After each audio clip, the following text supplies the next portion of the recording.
the court there. Sarah, so just set the scene for us. How many people have arrived there to witness this today? Well, outside of the county court, there is a throng of media, as you would expect. It actually goes the full length of the building, not just Australian media, but also other media from across the world. We know that the trial of Cardinal George Pell has attracted worldwide interest, as you can imagine.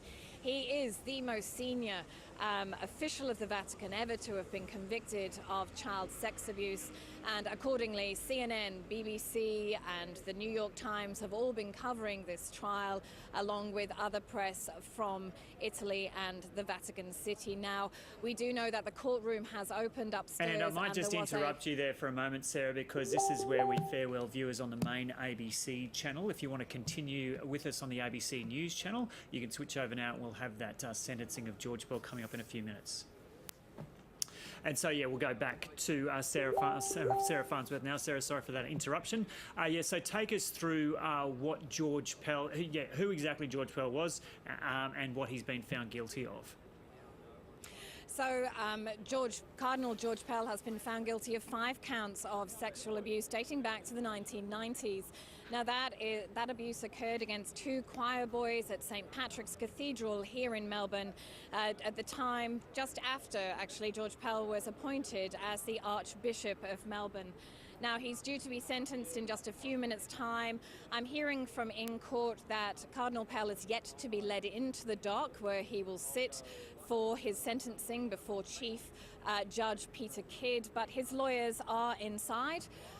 The courtroom was opened just a few moments ago, and it's quite a large courtroom inside actually, Joe, but it is packed, not just with media, but with a lot of sexual abuse survivors who have come to witness his sentencing today. As we know, after the verdict was made public, the conviction of Cardinal George Pell for child sex abuse became somewhat of a lightning rod for anger from all survivors of sexual abuse and their families over sexual abuse carried out by the clergy. And as you can see behind me, we have a silent protest that has been set up with calls for Pope and Cardinal Pell in Rome to be held accountable for sexual abuse carried out by the clergy. Now, I'm just waiting, you might notice I'm looking at my phone a bit, I'm just waiting to see when the judge is going to arrive at the bench. We will be bringing you the sentence of Cardinal Pell live from inside the court, and we should warn some viewers that there will be some graphic content and details about sexual abuse, but this is due to get underway any minute now. Okay, and at this point I'll welcome viewers on ABC in Queensland. Joining us for this live broadcast from Melbourne, the Melbourne Court Precinct there, Chief Judge Peter Kidd is about to begin the sentencing of George Pell for the sexual abuse of 2 choir boys, and a warning the details are likely to be covered in this court case will be confronting for some viewers. And I will just go back to Sarah Farnsworth now in Melbourne. So, Sarah, just take us back through what the Judge Peter Kidd has previously said about what he's previously said about this sentencing. Well, after the verdict was made public, there was a plea hearing here before Judge Kidd, and he did say that he believed that this was a serious example of the type of crimes. Now, each of these 5 counts of child sex abuse carry a 10-year maximum sentence, and today we'll find out just exactly what punishment the judge believes that this sentence, the offending carried out by Cardinal Pell will deserve. Now, we've just been told from inside court that the judge has already arrived at the bench.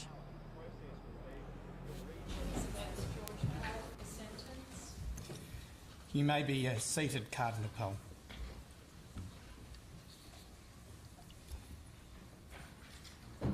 Cardinal George Pell, on 12 December 2018, you were convicted by a jury of 5 charges of sexual offending by you against 2 young boys in 1996 and 1997 in St Patrick's Cathedral, East Melbourne. You were convicted of 1 offence of sexual penetration of a child under 16 years and 4 offences of committing an indecent act with or in the presence of a child under 16 years. The jury unanimously convicted you was comprised of 12 men and women randomly selected from the community. Initially, there was a jury of 14 who heard the evidence and arguments of counsel and who received directions of law from me over the course of some 5 weeks. The jury was then reduced to 12 by ballot at the time of the deliberations. The jury deliberated for almost 5 days before returning their verdicts of guilty on all of the charges. Before I commence to examine the specific issues put to me on your plea, I am mindful that I am sentencing you within a unique context. It is important that I acknowledge that context so that I can make plain to you and to the community what my sentencing of you involves and what it does not involve. Let me first say something about this context. At the time you returned to Australia to face these charges, you were one of the most senior figures within the Catholic Church globally. You remain a cardinal of the Catholic Church. You are a figure of significant interest to those of the Catholic faith and to those throughout Australia more generally. There has been extraordinary and widespread publicity and public comment which has surrounded you for a number of years. Some of this publicity has involved strong, trenchant and sometimes emotional criticism of you. Indeed, it is fair to say that in some sections of the community you are a publicly vilified figure. Finally, I am also conscious that I am sentencing at a particular time where in recent years there has been the exposure of child sexual abuse within institutional settings, including within the Catholic Church. Having said a little about this context, it is important for me to now make some remarks concerning how this context relates to my sentencing of you today. First, I am required to sentence you today in accordance with the rule of law. This is a critical feature of our criminal justice system. The rule of law demands that when I sentence you, I must do so independently of any outside influences, only upon the evidence before me, and upon established legal principles. This means sentencing without fear or favour. Further, you are to be punished only for the particular wrongdoing you have been convicted of on this indictment of sexually abusing 2 boys in the 1990s, and only of that wrongdoing. It is critical that you understand that this is the basis upon which I sentence you today. It is also vital that the community understands this as well. As I directed the jury who convicted you in this trial, you are not to be made a scapegoat for any failings or perceived failings of the Catholic Church. Nor are you being sentenced for any failure to prevent or report child sexual abuse by other clergy within the Catholic Church. You have not been charged with or convicted of any such conduct or failings. This leads me to say something to other victims of clerical or institutional sexual abuse who may be present in court today or watching or listening elsewhere. This sentence is not and cannot be a vindication of your trauma. Cardinal Pell has not been convicted of any wrongs committed against you. Cardinal Pell does not fall to be punished for any such wrongs. I recognise that you seek justice, but it can only be justice if it is done in accordance with the rule of law. For me to punish Cardinal Pell for the wrongs committed against you would be contrary to the rule of law, and it would not be justice at all. Next, in sentencing you today, Cardinal Pell, I am not sitting in judgment of the Catholic religion or the Catholic Church. It is George Pell who falls to be sentenced. Finally, with respect to these preliminary observations, over the last period we have witnessed, outside of this court and within our community, examples of a witch hunt or lynch mob mentality in relation to you, Cardinal Pell. I utterly condemn such behaviour. That has nothing to do with justice or a civilised society. The courts stand as a bulwark against such irresponsible behaviour. Cardinal Pell, I want to acknowledge that in sentencing you today, I do so on the basis that you are a member of the community, like any other. Most importantly, while I must punish you for your offending, like anyone who falls to be sentenced by our courts, you are entitled to the balanced and steady hand of justice. I now turn to the facts of this case.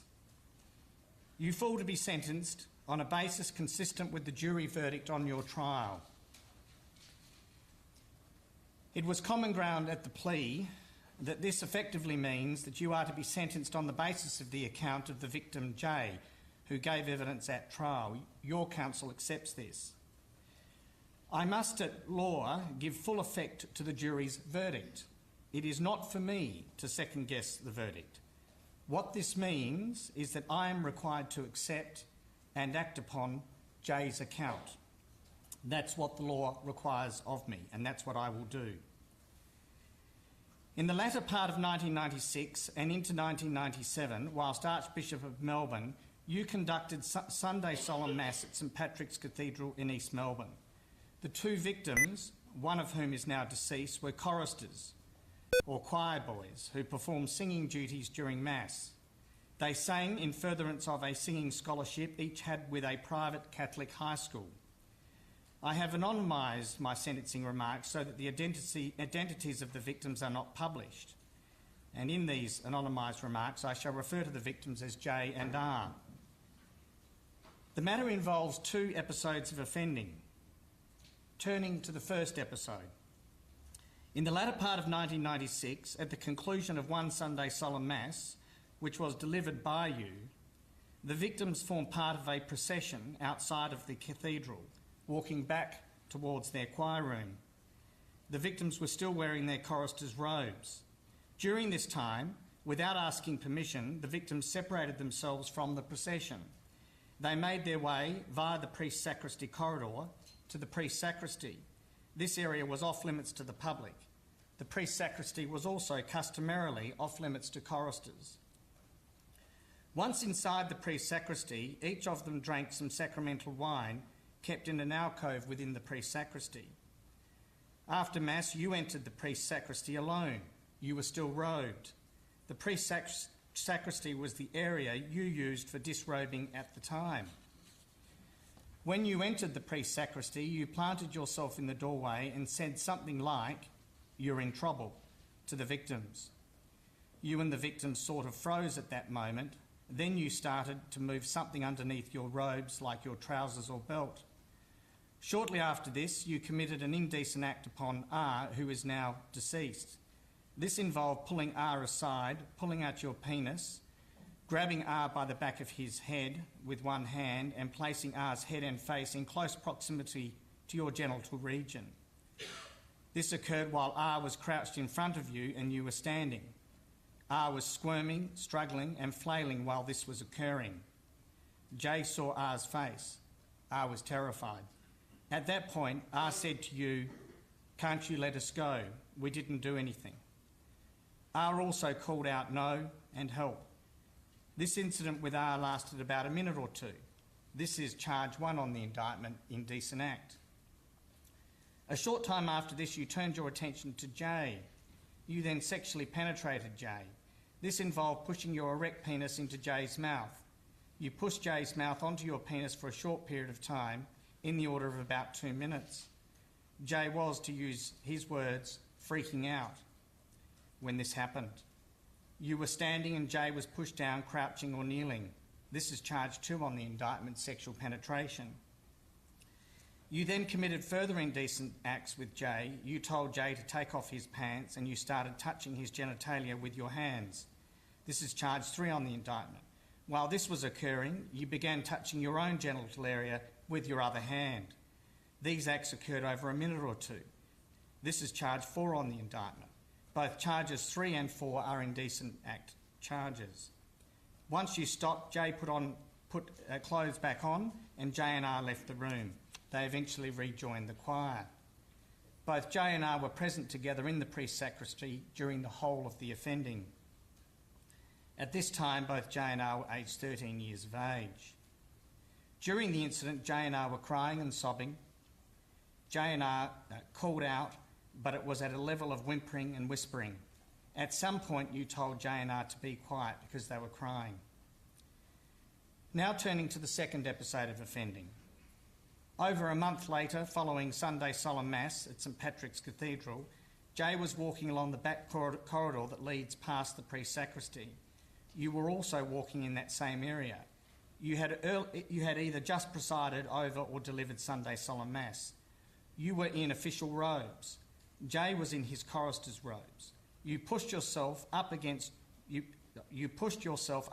Jay against a wall and then squeezed Jay's genitals for a brief period, for approximately 1 to 3 seconds. You then desisted and kept walking. This is charge 5 on the indictment, another indecent act charge. I now turn to the impact upon the victims in this matter. The prosecution tendered 2 victim impact statements, being a statement of J and a statement of the father of R. In describing the impact of your offending on J and R's father, I am mindful that neither wish to have their statements read out aloud in court, so I will be paraphrasing. In relation to the victim J, these crimes have had a significant and long-lasting impact on J's emotional well-being, which has in turn affected many aspects of his life. Jay has experienced a range of negative emotions which he has struggled to deal with for many years since this offending occurred. Sometimes these feelings have been overwhelming. In particular, the offending has had a significant impact on Jay's relationships. He has found it difficult because of issues of trust and anxiety. I take into account the profound impact that your offending has had on Jay's life. In his victim impact statement, R's father expressed that he felt shocked and upset to learn of what had occurred to his son. He felt that he'd failed his son. I take this impact into account. I do not take into account R's father's grief for the loss of his son. It is common ground between the parties that R's death is not related to the offending against R. The defence argue that R's father was not a victim of the offence for which I am sentencing because the offending did not have a direct impact on R's father. At the plea hearing, I rejected that submission, and in my written settled reasons, I will explain why in a footnote. I do not have the benefit of a victim impact statement from R who is deceased. However, on the basis of Jay's account at trial, I am able to say that your offending must have had an immediate and significant impact on R. The defence submit that I should not speculate as to the long-lasting impact upon R. Whilst it is not possible for me to quantify the harm caused or articulate precisely how it impacted upon R in the long run, I have no doubt that it did in some way. I am mindful of the authorities which recognise that sexual activity with children is presumed to cause long-term and serious harm, both physical and psychological, to the child. I now turn to an assessment of the gravity of your offending. This first involves an assessment of the conduct itself. Your offending encompassed 2 distinct episodes over a month apart. In my view, the first episode in the priest sacristy involved a brazen and forcible sexual attack upon the 2 victims. The acts were sexually graphic. Both victims were visibly and audibly distressed during this offending. The obvious distress and objections of your victims is relevant to my assessment of the impact of your offending on J and R. There is an added layer of degradation and humiliation that each of your victims must have felt in knowing that their abuse had been witnessed by the other. In relation to charge 1, this indecent act against R, in relation to charge 1, which is the indecent act against R, has, in my view, a nasty element to it. Holding him by the head whilst placing your penis in close proximity to his head. Whilst there was no sexual physical contact, the conduct here must have been particularly confronting and debasing. Judging by R's reaction, it clearly was so. Charge 2 on the indictment is a charge involving sexual penetration of J, and it is rightly characterised as an act of violence. Additional force was used by you to offend over and above the penetration, in that you grabbed hold of J's head and pushed your penis inside his mouth. You held his head down for a period. One of the indecent acts against Jay, being charge 3, involved direct physical contact with his genitals, which sets it apart from touching that occurs on the outside of clothing. I accept that the first episode involved opportunistic and spontaneous offending, rather than pre-planned or premeditated conduct. It is on that basis that you must be sentenced, and I take this into account. Had it been pre-planned or involved grooming, it would have been more serious. Turning now to the second episode of offending, while the indecent act in the second episode in the corridor was very brief and spontaneous and involved contact over clothes, it is, however, coloured by the fact that you had sexually assaulted Jay a month or so before. This squeezing of his genitals in the corridor cannot be viewed as an isolated lapse on your part. You had had ample time to reflect upon your previous abuse of Jay, yet despite this you still indecently acted against Jay, and did so with what I consider to be a degree of physical aggression and venom. It was by no means a minor indecent act. In supplementary submissions, your counsel submitted that the only inference that can be drawn from your offending in both episodes is that you were not, for whatever reason, acting rationally. It was submitted that the fact that you are an otherwise intelligent person who had never previously or subsequently offended just highlights that you must not have been in your right mind at the time of this offending. In particular, your counsel emphasises that no person thinking rationally would engage in the conduct of the first episode with the door of the pre-sacristy open and with people nearby, and where there were accessible private lockable rooms nearby. It was submitted that I should therefore proceed upon the basis that you effectively did not reflect in a reasoned way upon your offending. I reject this submission for a number of reasons. First, there is no medical or psychological evidence before me of any kind which supports any inference that your mental functioning was impaired or diminished in any way at the time of either episode. I note your counsel did not seek to engage the principles of mental impairment under the case of Verdens. Second, there is no evidence before me from any witness at the trial that you were other than a fully functioning, competent, lucid and intelligent man during the relevant period of time. To the contrary, there is evidence that on the day of the first episode you had successfully delivered Sunday Solemn Mass as Archbishop, this being a public role requiring discipline and focus. Third, in relation to the first episode, you offended over a period of minutes where there was ample opportunity for you to both reflect and to stop. On the evidence of Jay, you told the boys they were in trouble. Jay says you all just froze. You then started moving underneath your robes. You then exposed your penis. There was thus time for reflection even at the beginning of this offending. What then occurred was sustained offending. Your sexual abuse involved multiple different activities and actions. You moved from one victim to the other. Your dialogue with the two victims during the first episode was both purposeful and responsive. You continued to offend with callous indifference to the victim's obvious distress and objections. At some point during the episode, you even told your victims to be quiet because they were crying. Fourth, what you did was so egregious that it is fanciful to suggest that you may not have fully appreciated this. Your graphic sexual misconduct was not of a kind where you may have misjudged its gravity. Fifth, the fact that you offended twice against Jay further undermines the explanation that your offending was but an irrational, unthinking moment of lunacy. As to what drove you to offend in such a risky and brazen manner, I infer that for whatever reason, you were in fact prepared to take on such risks. I conclude that your decision to offend was a reasoned, albeit perverted one, and I reach that conclusion to the criminal standard. To accept the argument of your counsel would mean that every offender who commits an offence which is brazen, out of character and spontaneous must be considered to have some form of mental impairment or some lapse in a capacity to reason or to think rationally. There is no basis in law or in principle for this proposition, and I reject it. Certainly you were confident your victims would not complain. I will return to this. In any event, I reject your counsel's submission that the only inference available is that you were not acting as a rational thinking person.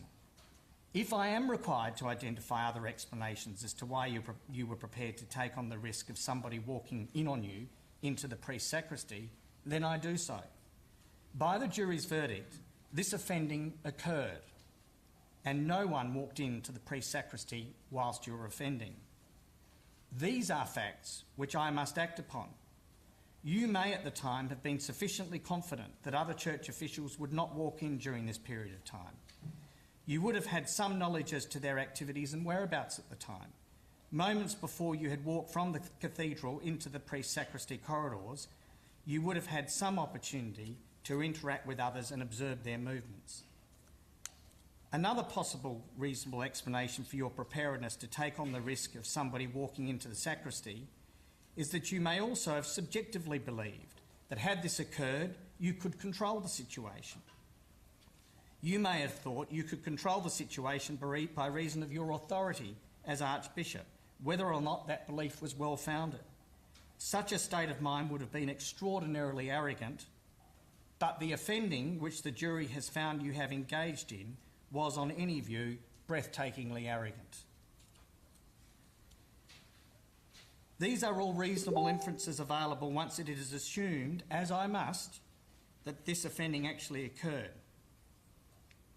I do not aggravate your sentence on the basis that you held any of these states of mind as to why you were prepared to take on the risks of somebody walking in.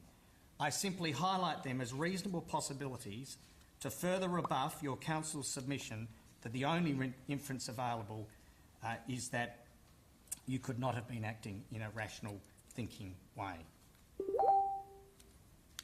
I now turn to my assessment of the contextual circumstances and in particular to the issues of breach of trust and abuse of power. These are all relevant to my assessment of the gravity of your offending, including to your moral culpability. As Archbishop, it is true, as the defence submitted, that you did not have a direct, formal or standing role of supervision in relation to the victims, like that of a boarding master and boarder, regular teacher and pupil, or babysitter and child. Other adults were charged with directly supervising the choristers when they attended at St Patrick's Cathedral, most notably the choir marshal, who was a teacher. In my view, the concept of breach of trust in sentencing law cannot be confined to the narrow circumstances of formal supervision. Adults working at institutions no longer stand as mere strangers in relation to children who attend those institutions. This is because the institutional setting affords these adults with an opportunity to interact with children within that setting, an opportunity they would not have as a mere stranger. It is the opportunity of unsupervised interaction, implicitly granted by parents or guardians, which is the point of a child's vulnerability. The child no longer has the immediate protection of his or her parents or guardians. The power imbalance between adult and child is usually amplified within an institutional setting. Indeed, that disparity of power makes children vulnerable and may in fact deter them from bringing forward a complaint. The opportunity of interaction with children within an institutional setting must come with the responsibility not to act to the detriment of the child. If the opportunity to interact with the child within the institutional setting does not depend upon the adult being placed in an explicit or official supervisory role with respect to the child, then the relationship of trust surely cannot be conditioned upon this. No direct authority on point has been brought to my attention, but I think the position which I have stated above is supported by the general principles as to when the law recognises a relationship of trust within the sentencing context. And I should indicate that in my settled remarks all the footnotes will appear. It has been said by our Court of Appeal that, and I quote, "The exposure over recent years of the extent of the incidence of abuse of children in our community by persons entrusted with their care has created much distrust at all levels and threatened the very capacity of adults to interact in a normal, healthy fashion with them." The law needs to be clear and unequivocal here. The level of trust and the corresponding degree of any breach will often vary, but this should not distract from an acceptance of a fundamental relationship of trust between adults and children within institutional settings. Where the adult occupies a senior position within the institution, exercising power, authority and influence, any breach of this relationship of trust should be seen as grave. I consider this fundamental trust is an expectation which every parent is entitled to have when their child attends any institution, sporting, social, educational, cultural, religious or otherwise. This was as true at the time of your offending as it is today. In any event, Cardinal Pell, I find beyond reasonable doubt that on the specific facts of your case, there was a clear relationship of trust with the victims, and you breached that trust and abused your position to facilitate this offending. The following matters, when taken together, drive me to these conclusions. First, as Archbishop, you occupied the most senior leadership, official and religious position at St Patrick's Cathedral on the days in question. Second, there was a large body of evidence that the environment at St Patrick's Cathedral was hierarchical, structured and subject to strict discipline. Authority mattered within the cathedral and was very largely respected. You were a pillar of St Patrick's community by virtue of your role as Archbishop. Victim J gave evidence that the choir boys were expected to show reverence in your presence. The evidence shows that you were profoundly revered, Cardinal Pell, which imbued you with and legitimised your authority. As Archbishop, you did have a relationship of approval in relation to the choir boys. In part, the choir boys were performing to please you as Archbishop. There was evidence that you would from time to time visit the robing room to congratulate the boys on their singing. The choir boys were the least powerful and the most subordinate individuals at the cathedral. The victims themselves were 13 years of age. The power imbalance between the victims and all the senior church leaders or officials, yourself included, was stark. Third, the victims' presence and role within the choir at the cathedral were intimately connected to their schooling. They were required to attend choir as part of their scholarship conditions. Their role within the choir was effectively an extension of their schooling. You understood this link, as did every cathedral official.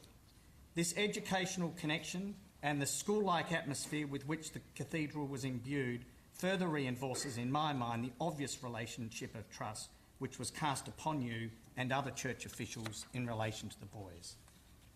Fourth, in both the first and second episodes, you came into contact with the victims because you were present at St Patrick's Cathedral performing official duties, as were the victims.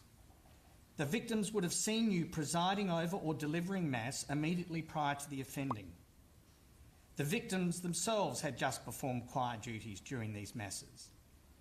In both episodes, you were still officially dressed, as were the victims. According to the evidence, your role in Mass did not officially conclude until you had divested. In both episodes, the offending occurred in areas which were off limits to the public. In relation to the second episode, the offending actually occurred during the recession from the Mass. The full weight of your authority and position of power must have been very obvious to your victims and to you.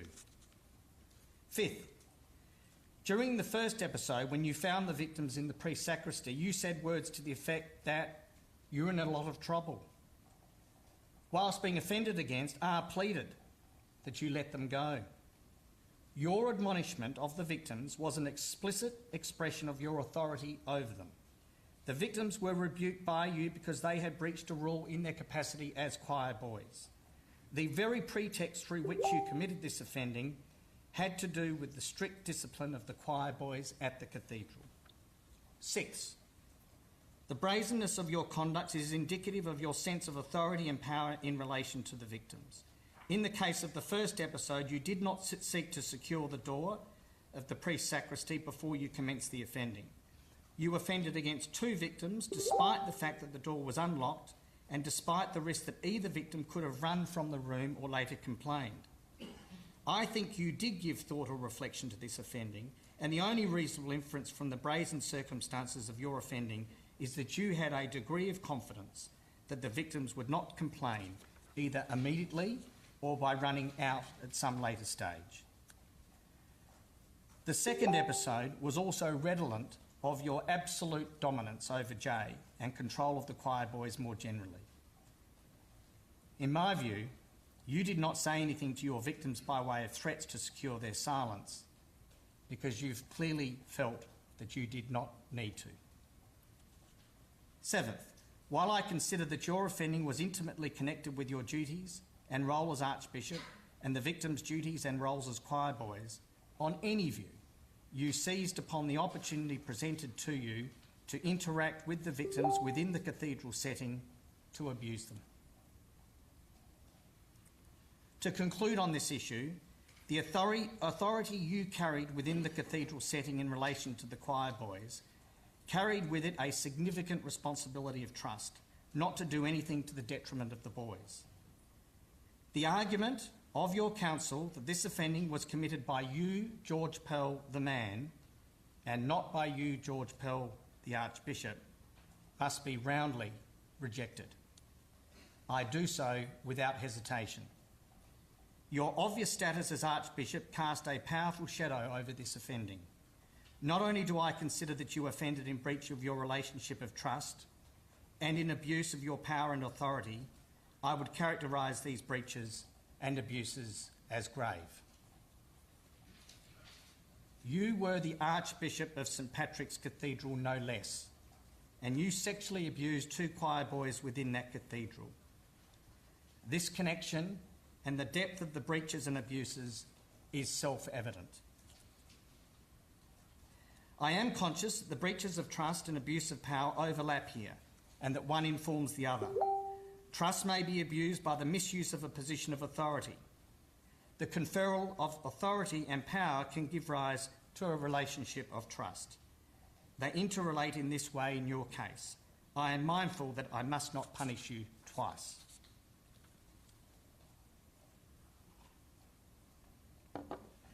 Your counsel submitted that in assessing the gravity of your offending, I should take into account the absence of certain aggravating features which are sometimes present in sexual offending against children. The additional presence of these factors, such as pre-planning, would have made your offending objectively more serious.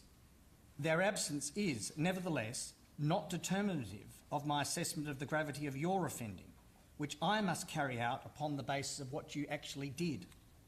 For example, despite there being no grooming, I have still found that you made a reasoned and deliberate decision to engage in this inexcusable conduct of the first episode. You had time to reflect on your behaviour as you offended, yet you failed to desist. To conclude on the question of gravity, the gravity of the offending cannot be assessed by reference to the particulars of the charged conduct alone. In my opinion, all of the offending, across both episodes, is made significantly more serious because of the surrounding or contextual circumstances, namely the breach of trust and abuse of power. This elevates the gravity of each of the offences. In my view, your conduct was permeated by staggering arrogance. I consider in particular that the sexual penetration offence is very clearly a serious example of that offence, and that the indecent acts encompassed by charges 1 and 3 are also serious examples of that offence. Viewed overall, I consider your moral culpability across both episodes to be high. I reject the submission of your counsel that the offending in the first episode, or the sexual penetration offence, was at or towards the lower end of the spectrum of seriousness. In my view, it does not even approach low-end offending. Moving on to some other matters.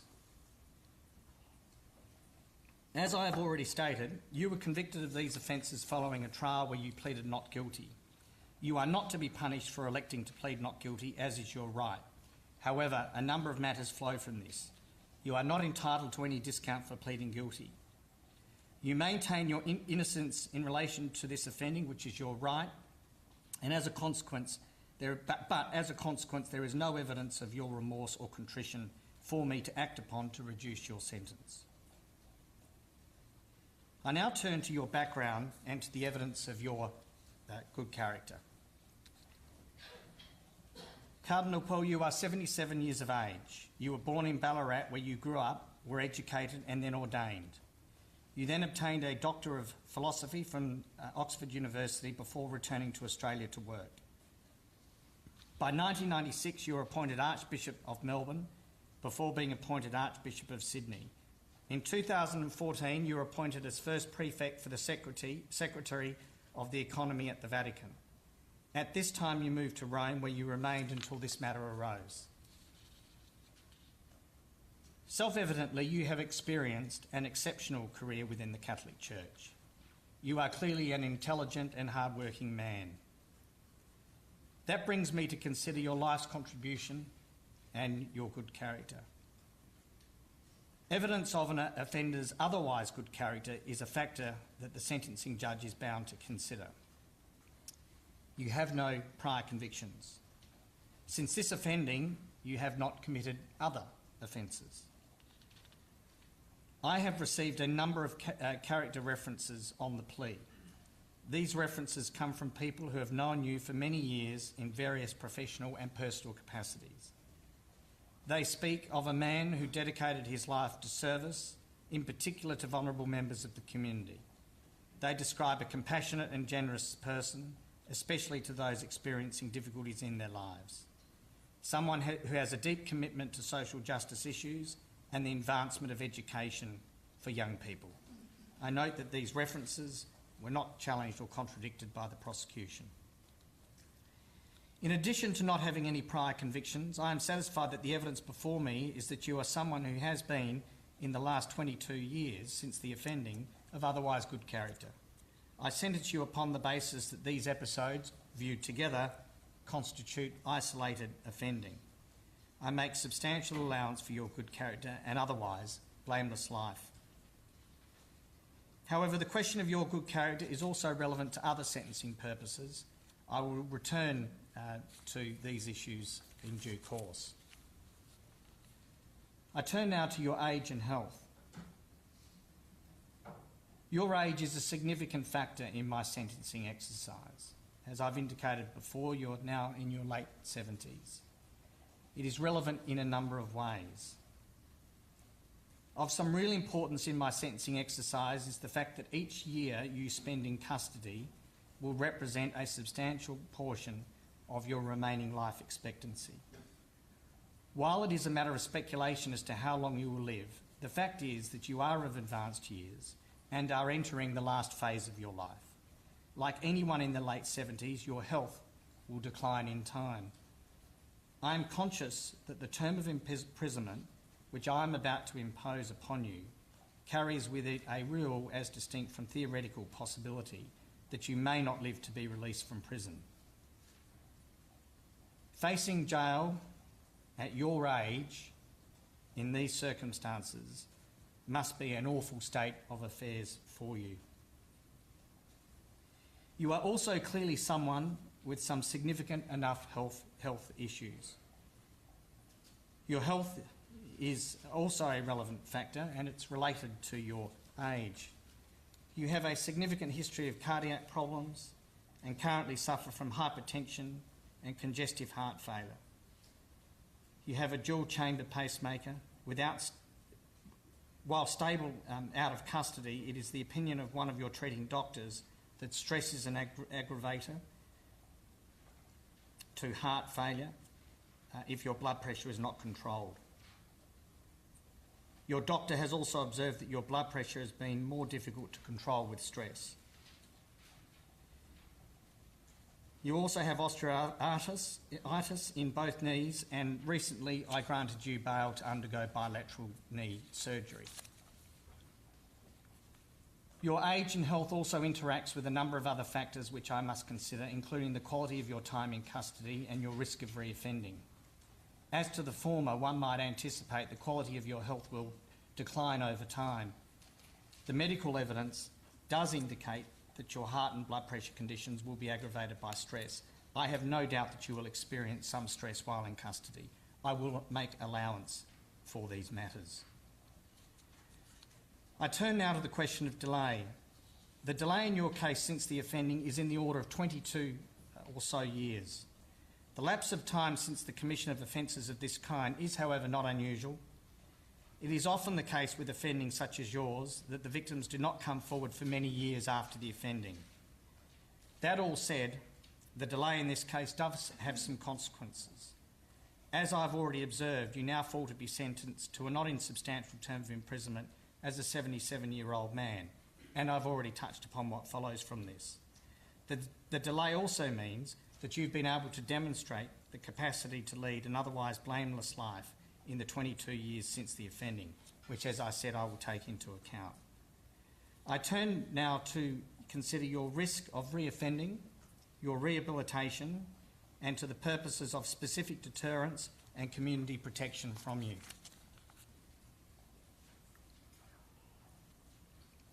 Cardinal Pell, I am satisfied that you effectively do not present as a risk of reoffending for a number of reasons.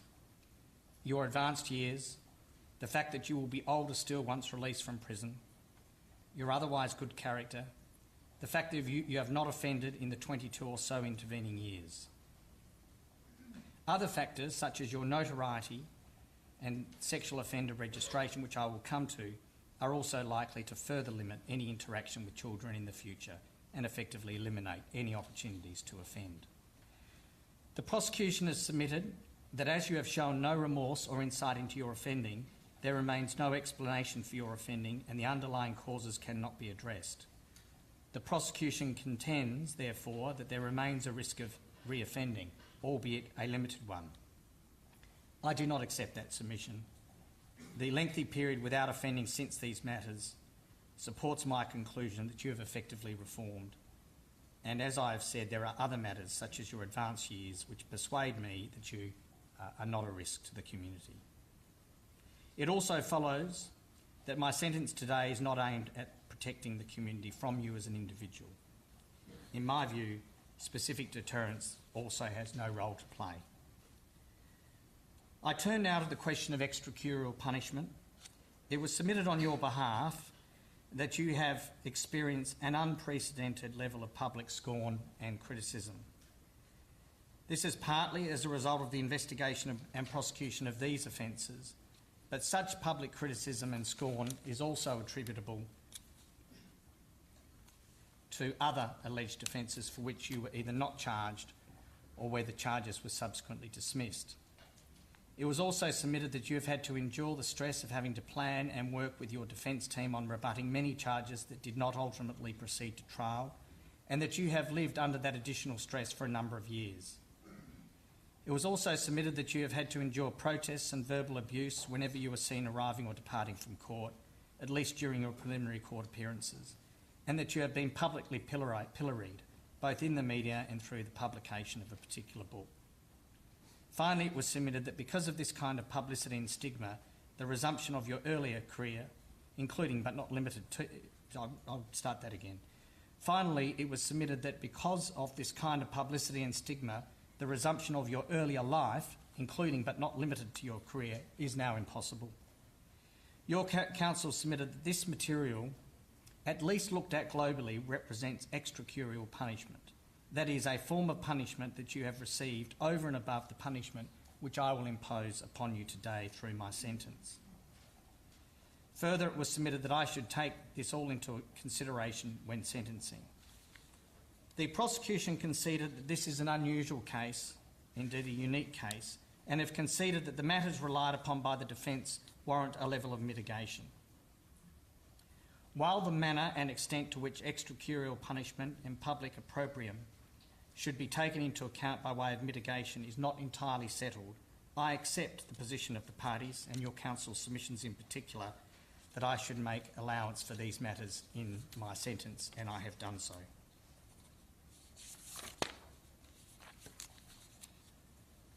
I turn now to the question of your likely experience in custody. Your council submitted that life in prison for you will be more onerous than for other prisoners in the general population, and indeed other sexual offenders, because of your notoriety and the animosity to which you are likely to be exposed. The prosecution accepts that initially your experience of custody will be more burdensome than that of other prisoners. The prosecution went on to contend, however, that your future custody classification and conditions are unknown and are therefore speculative. The prosecution relies upon the affidavit deposed to by the Assistant Commissioner of the Sentence Management Unit of Corrections Victoria on the 8th of March 2019. The Assistant Commissioner in that affidavit outlines the current conditions experienced by you in custody and also the possible future conditions for someone who is classified as a high-profile prisoner who has been given protection status where there are significant security concerns. The affidavit also highlights that the conditions of persons with protection status at various different prisons are no longer significantly more restricted than those within the mainstream prison populations. Having considered all these matters, I do not accept the Crown's submission that your experience in prison after sentence is speculative. Even making full allowance for the fact that the experience of protective prisoners today is less restrictive than in the past, I need to make some predictive assessment concerning your likely personal experience. Like so many other things to do with your case, I think that your situation, Cardinal Pell, is somewhat unique. As the affidavit highlights, there are concerns about your notoriety and the extremely high-profile nature of your case. This gives rise to security and safety concerns. The Assistant Commissioner can say no more than that the safety risk towards you, currently assessed as at immediate risk of serious threat, may be reduced in protection so that in time you may be able to mix with a limited number of heavily vetted prisoners. I emphasise the use of the term may. I am satisfied on the balance of probabilities, however, that even with the best will in the world, your time in prison will be materially and negatively impacted upon because of these issues. Your position is not improved because of your advanced years and the vulnerability which goes with that. I accept your counsel's argument that I should give weight to these considerations. I will make allowance for these matters in my sentence. In a further supplementary submission, your counsel objected to the broadcast of these sentencing remarks. The complaint is that my remarks are broadcast live. I'll start that again. The complaint is not that my remarks are broadcast live, but that they are to be broadcast at all and may therefore subsequently remain on the internet. The defence submitted that if I chose to proceed with the broadcast, I should take this into account as further extracurricular punishment. I should also consider that this will further adversely affect your experience in custody, according to the argument. The essence of the complaint is that the broadcast of a rogue judge delivering sentence will have a potency significantly greater than the publication of the written word. This constitutes additional punishment and opprobrium, according to the defence submission. I do not accept these submissions for the following reasons. The plea hearing was conducted in open court and reported on in full. Since that time, there has already been saturation, indeed febrile, publicity concerning you and these convictions on an unprecedented scale. These sentencing remarks would, in any event, have always been delivered orally in open court and would have been reported upon by the media without restriction. They would have been and will be published in written form without restriction.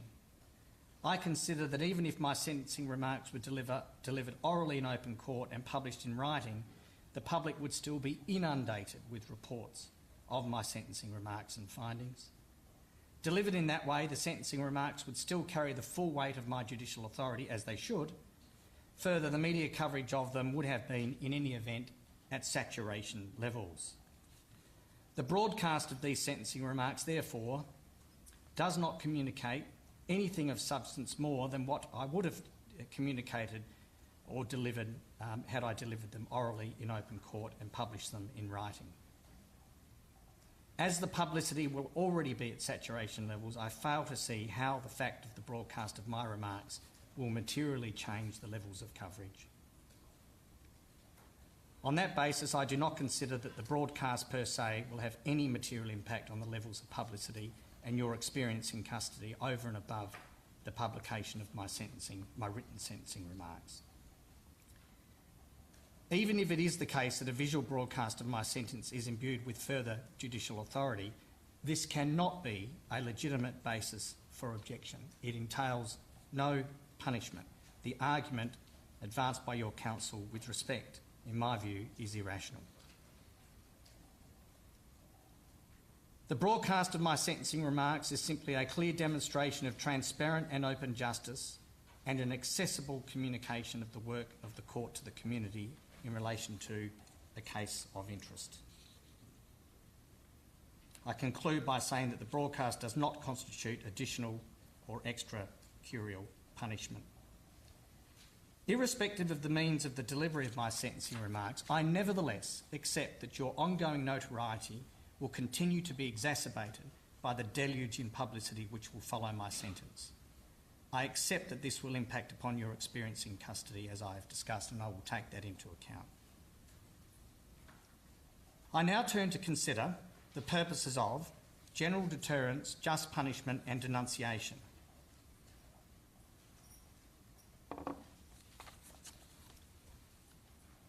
It was put by your counsel that the court should consider the unplanned, spontaneous nature of your offending and the fact that it was entirely out of character when determining what weight should be given to general deterrence.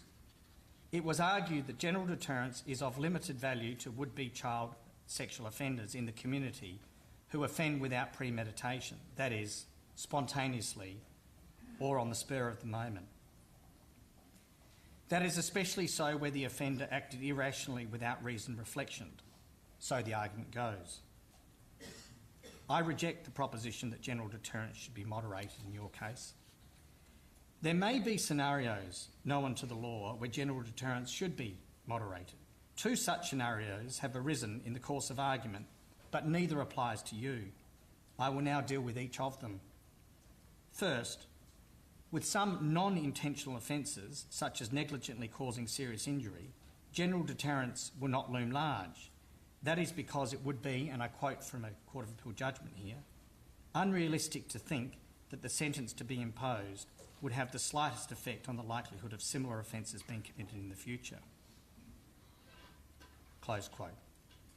By contrast, the offences you, Cardinal Pell, have committed were each intentional offences. So this scenario does not apply to you. As a matter of logic, it does not follow that because sexual offending is out of character, spontaneous or unplanned, an offender is less deterrable. Potential offenders in that category have a capacity to weigh up, in a rational manner, the advantages and disadvantages of engaging in such conduct, even if this consideration is momentary.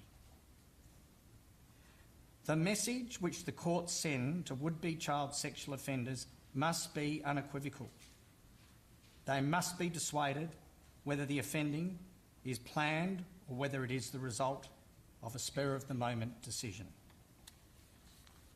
The second scenario where general deterrence will be of less relevance in sentencing is where an offender has some form of mental impairment. That principle is founded on the basis that similar would-be offenders in the community whose mental impairment may limit their capacity to reason or to think rationally are less capable of being deterred. That scenario also does not apply to your case, Cardinal Pell. You, Cardinal Pell, did have the capacity to reason and to reflect upon your actions. Indeed, as I have already stated, I positively find that you did reflect upon your actions. The principles of verdance have not been engaged by your counsel's submissions. In supplementary written submissions, your counsel highlighted that sentencing courts have always drawn some distinction between a planned as compared with a spontaneous offence. I accept this proposition is correct.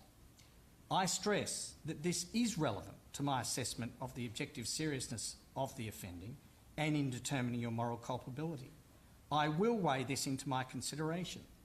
I do, however, reject the notion that it diminishes the need for general deterrence.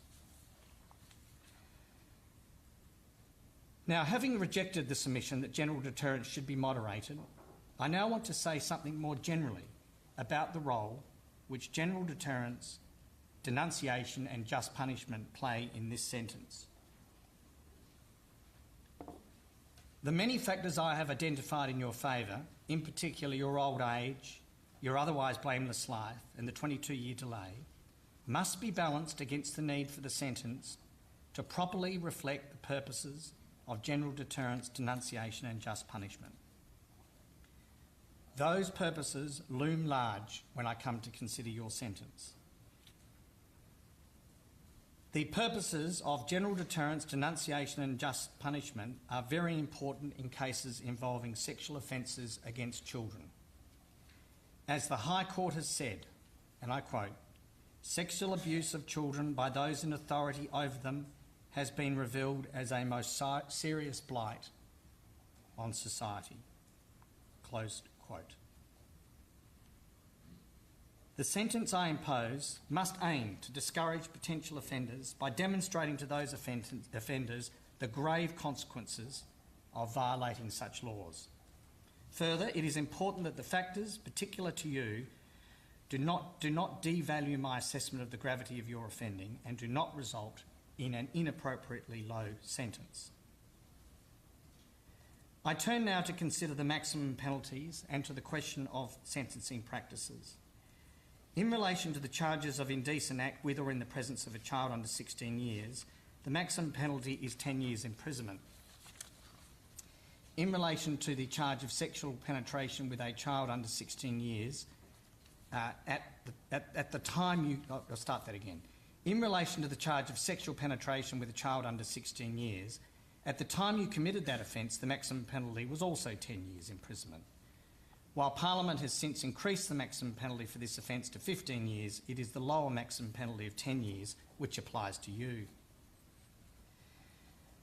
The maximum penalty is not the determinative factor of my sentence, nor is the maximum penalty the starting point for my sentencing exercise. The maximum penalty is one factor of a range of factors that Parliament has prescribed that I must have regard to. In sentencing you, I am required to have regard to current sentencing practices. The relevant practices are those currently applied, rather than those applied by the courts at the time of your offending.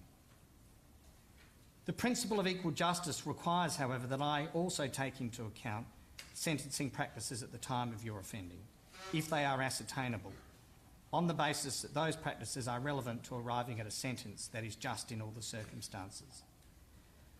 Your counsel provided me with supplementary written submissions advising me that there were no materials, cases or otherwise to indicate with any precision what these sentencing practices were in the late 1990s. Your counsel did provide some material from the intervening years to support the proposition that the sentencing practices were lower then than they are today. The prosecution also provided supplementary materials, including some sample sentences and some statistics. I think it is fair to say that both parties accepted that there is very limited material as to past sentencing practices. It seems that both parties also accept that there are no truly comparable or contemporary cases for this offending. I can only gain the broadest of assistance from what has been provided by the parties. I am prepared to act upon the proposition, especially emphasised by your counsel, that sentencing practices for those offences were lower at the time of your offending. That all said, I also take into account that there is now a much greater understanding of the impact of sexual offending on child victims, and that this must be reflected in my sentence. As recently stated by the Victorian Court of Appeal, and I quote, "In approaching the sentencing task, the Court may bring to bear its present understanding of the devastating impact that offending of this kind has, even though such an understanding may not have been a feature of sentences imposed at the time of the relevant offending occurred." Close quote. In any event, current sentencing practices are but one factor to be considered and are not the controlling factor of the sentence I must impose on you. Still less are past sentencing patterns the controlling factor for my sentence. I turn to another matter.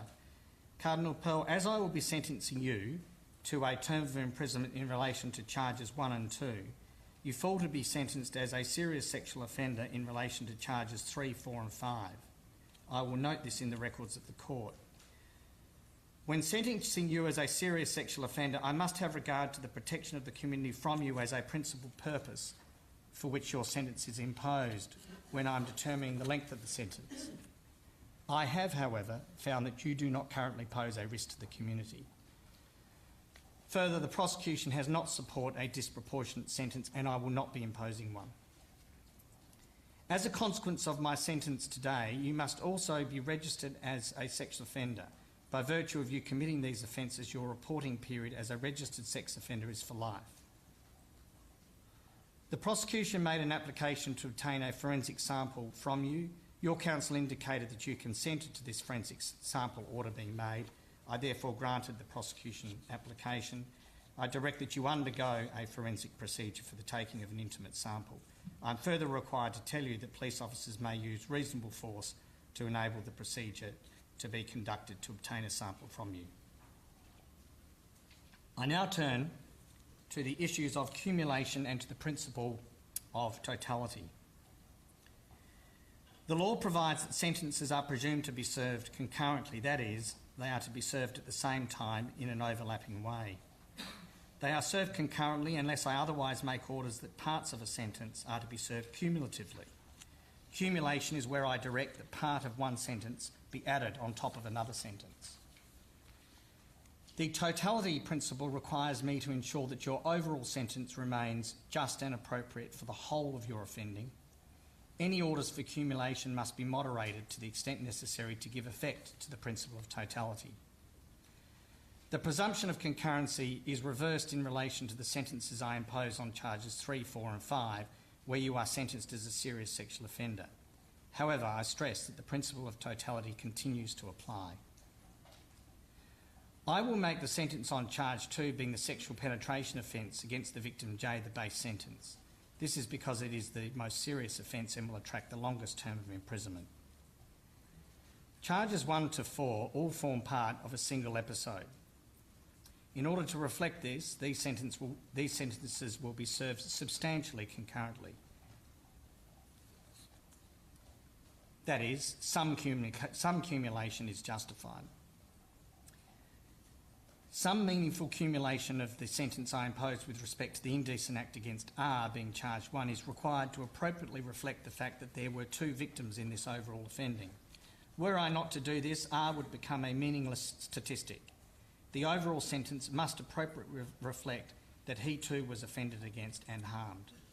I'm going to order some relatively modest cumulation of the sentence I impose on charge 3, involving the indecent act of your touching of J's genitals.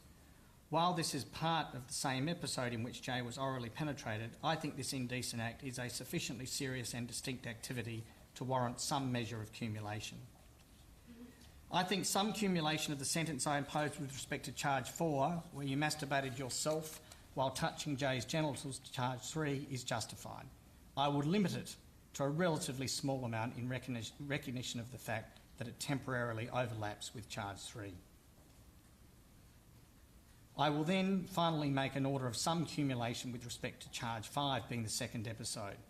This is needed to properly reflect the fact that this was an additional distinct occasion of offending, separated by time. I will moderate each component of the sentences which I will impose upon you in light of all of the matters favourable to you, including your age, health, good character and experience in custody. In particular, I will impose a shorter non-parole period than I otherwise would have been inclined to impose, in recognition in particular of your age, so as to increase the prospect of you living out the last part of your life in the community. Finally, sentencing is often simplistically portrayed by some in the public sphere as being an easy and uncomplicated task. From where I sit today, the exercise is far from an easy one, and it is certainly not simple. I am required to weigh all of the relevant matters in this case and then reach a conclusion as to a just an appropriate penalty that reflects all of the circumstances of your case, Cardinal Pell. It is not a mathematical exercise. This balancing exercise is inevitably unique to the specific facts and circumstances of your case. This is what individualised justice demands.